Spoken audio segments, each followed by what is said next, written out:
Kozhikode shigella ബാധിച്ച് ചികിത്സയിലായിരുന്ന 4 വയസ്സുകാരും മരിച്ചു. തലക്കുളത്തൂർ സ്വദേശി നിളയാണ് മരിച്ചത്.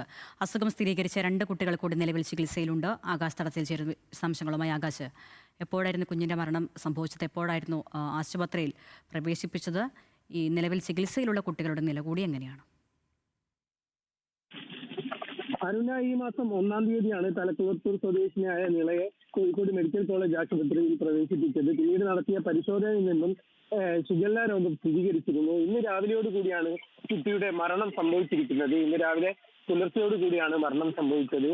കൂടാതെ തന്നെ 2 കുട്ടികൾക്കും ഷിഗല്ല രോഗം സ്ഥിരീകരിച്ചിട്ടുണ്ട്. അതിൽ ഒരു കുട്ടി പുറമേരി സ്വദേശിയായ 8 വയസ്സുകാരിയാണ്, മറ്റൊരു കുട്ടി പതിരങ്കാവ് സ്വദേശിയാണ്. ഇവർക്ക് 2 പേർക്കുമാണ് നിലവിൽ രോഗം സ്ഥിരീകരിച്ചിരിക്കുന്നത്. ഇരുവരും കോഴിക്കോട് മെഡിക്കൽ കോളേജിലെ തീവ്ര വിഭാഗത്തിൽ ചികിത്സയിൽ തുടരുകയാണ്. ഇവരുടെ ആരോഗ്യനില തൃപ്തികരമാണെന്നാണ് ഇപ്പോൾ അധികൃതർ അറിയിച്ചിരിക്കുന്നത്. കൂടാതെ തന്നെ ഈ തലക്കുളത്തൂർ സ്വദേശിയായ കുട്ടിക്ക് എവിടെ നിന്നാണ് ഈ രോഗം പിടിപെട്ടത് എന്നുള്ള രോഗത്തിന്റെ ഉറവിടം ഉൾപ്പെടെയുള്ള കാര്യങ്ങളിൽ ആരോഗ്യ വിഭാഗം പരിശോധന തുടരുകയാണ്. കൂടാതെ ഈ കുട്ടി വയറിളക്കവും പനിയും രോഗലക്ഷണങ്ങൾ കാണിച്ചതിന്റെ സാഹചര്യത്തിലായിരുന്നു കോഴിക്കോട് മെഡിക്കൽ കോളേജിലേക്ക് എത്തിയത്. പിന്നീട് നടത്തിയ പരിശോധനയിൽ നിന്നാണ് കുട്ടിക്ക് രോഗം സ്ഥിരീകരിച്ചത്.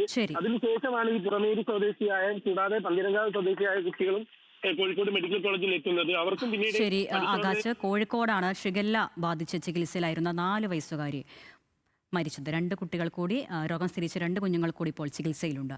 ആകാശ് തടത്തിലാണ് വിവരങ്ങൾ നൽകിയത്.